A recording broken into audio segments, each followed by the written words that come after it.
For today's tutorial, we are making this adorable shamrock wreath for the dollhouse. Stay tuned and see how fun and easy it is to make.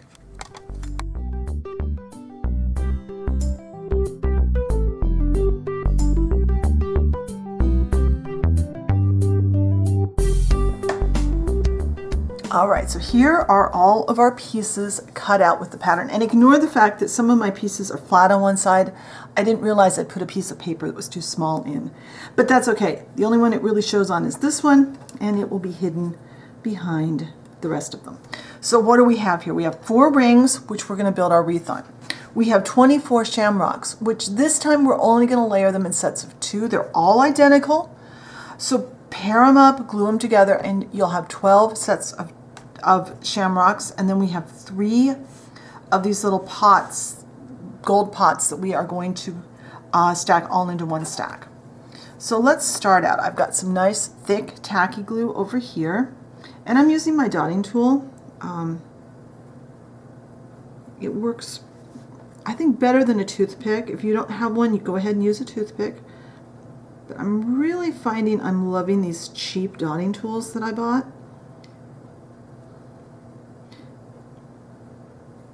And that's all there is to gluing those guys together. I'll do a couple of these shamrocks on camera and then we'll move on to the other pieces. This was a lot of fun to design. Not what I had intended to make for today. I actually went looking for something else and I saw a couple of wreaths online and I thought, oh my gosh, those are so cute. So since I have a flat side one, I'm going to put it not on the back and not on the front. Don't use too much glue, but use enough that it holds everything together. Now, as always, I'm just using a white medium weight cardstock. I find this is the most useful for doing projects like this. I like it for, this one's a little heavier. Come on. You just line it up. Like I said, when you do yours, you won't have pieces that have flat sides as long as you put the right size piece of paper in.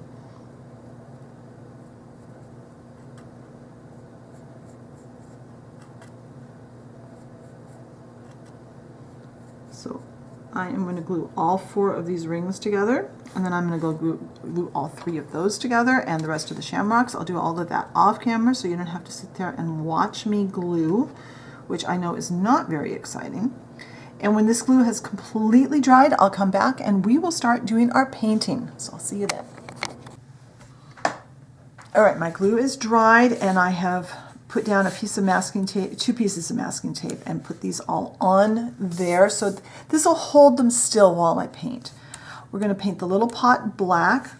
I've divided the little shamrocks into groups of 3, because 4 groups of 3, because I want to have 4 colors of green. I recommend having at least 3 or 4 colors of green, just so this looks a little more interesting when it's hanging up in your dollhouse.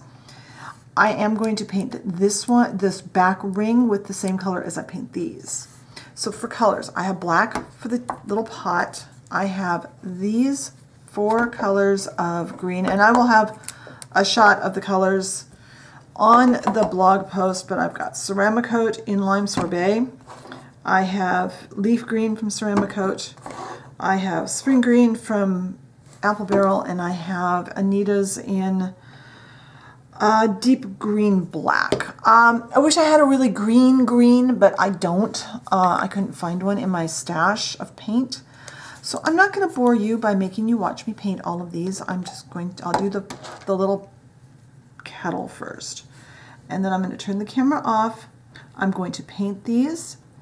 I might give a second coat, and then I'm going to flip everything over and paint the back sides of each one also. That way they'll look better, because this will be not a solid piece. You'll be able to see the back. And I want it to look nice and finished, and that way too we have more. I have turned over half of the shamrocks, but that way we can turn them back and forth and decide which way we want each one to be. So I'm going to paint everything. When the paint is 2 coats on both sides and it's all dry, I will come back and we can start assembly.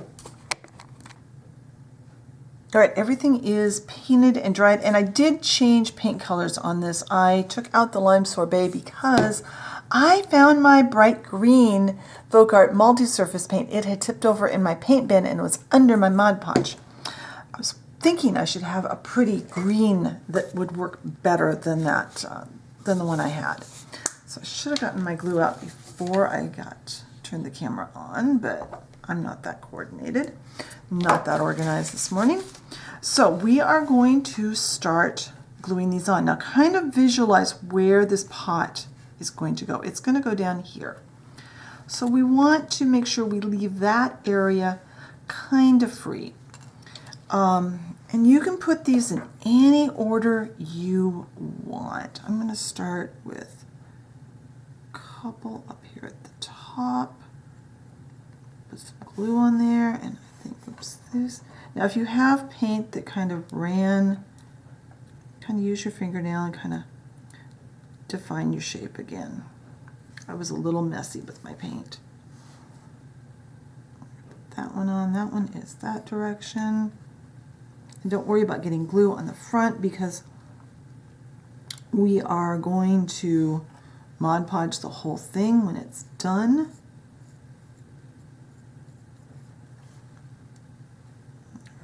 Now we've got a couple up there at the top, and we want to kind of overlap and put things on top of others. So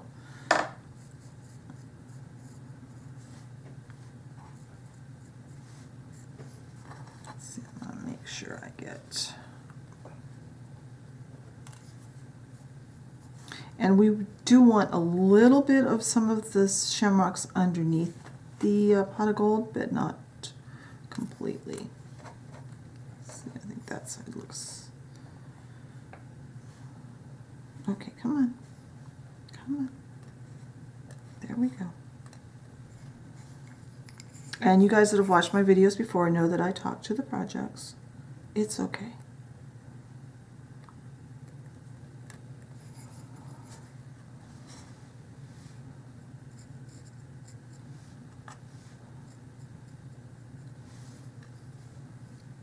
Let's do one of these.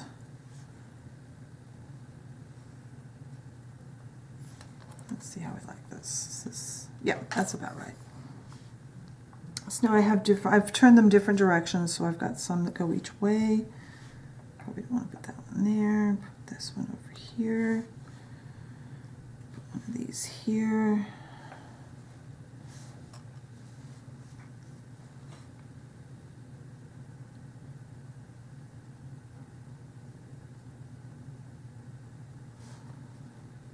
Let's see, which one do I want to put there? I want to put this one there.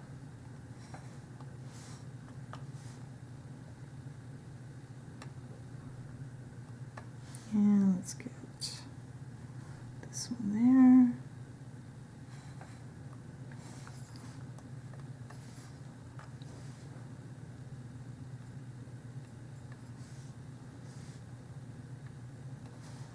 there. Let's see what we got.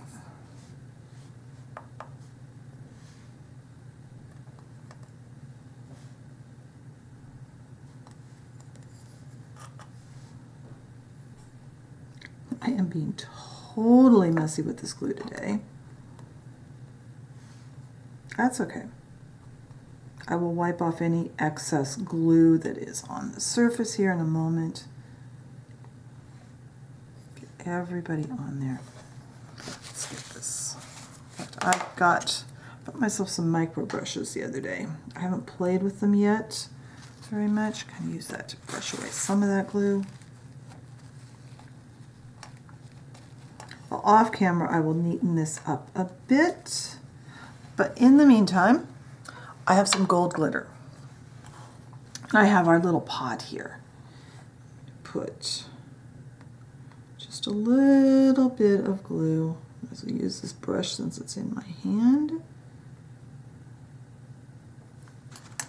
And I'm going to put this onto a piece of wax paper to catch the glitter mess.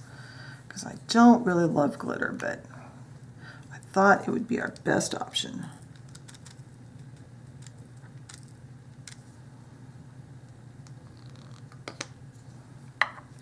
Push down on that, just make it stay.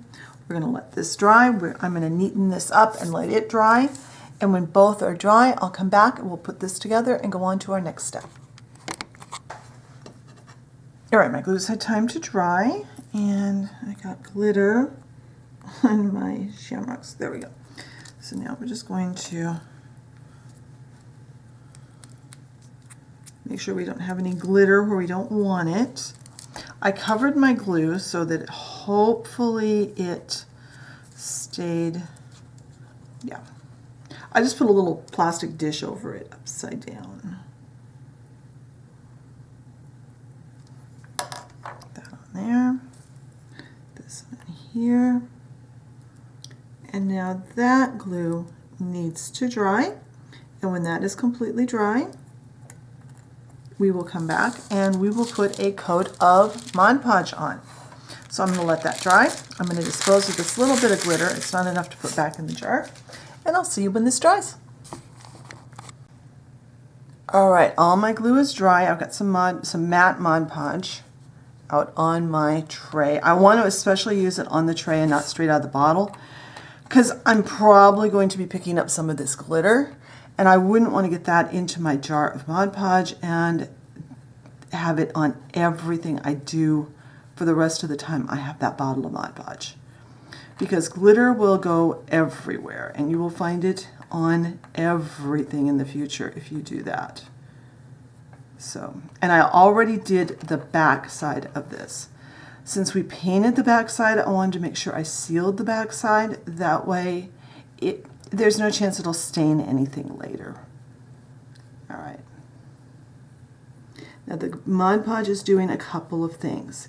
It's giving us a finished appearance that will make this look a lot more finished, a lot more realistic. It's also helping to anchor down all the different pieces we've put together, all the layers of paper, all the different pieces of, all the different shamrocks we've layered. Everything now is really become one.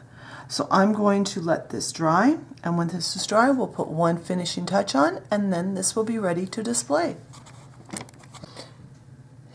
All right, my Mod Podge is completely dry, and I tied a little tiny bow. I used these two colors of embroidery floss. Now, embroidery floss, if you're not familiar, there's 6 thin strands of thread basically in each strip. I cut a chunk of each. I split it down so I had 2 sets of 3 strands of each color, and I took one of each color, one of those 3 strand pieces of each color, and I tied a bow. I tried to film it, but my fat fingers could not stay out of the camera's way, so all you would have seen was my fingers fumbling, so we won't put that clip in.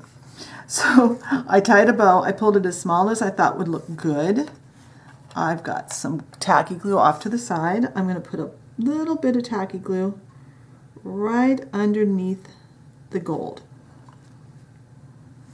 And I'm going to pick this up and put it into that glue.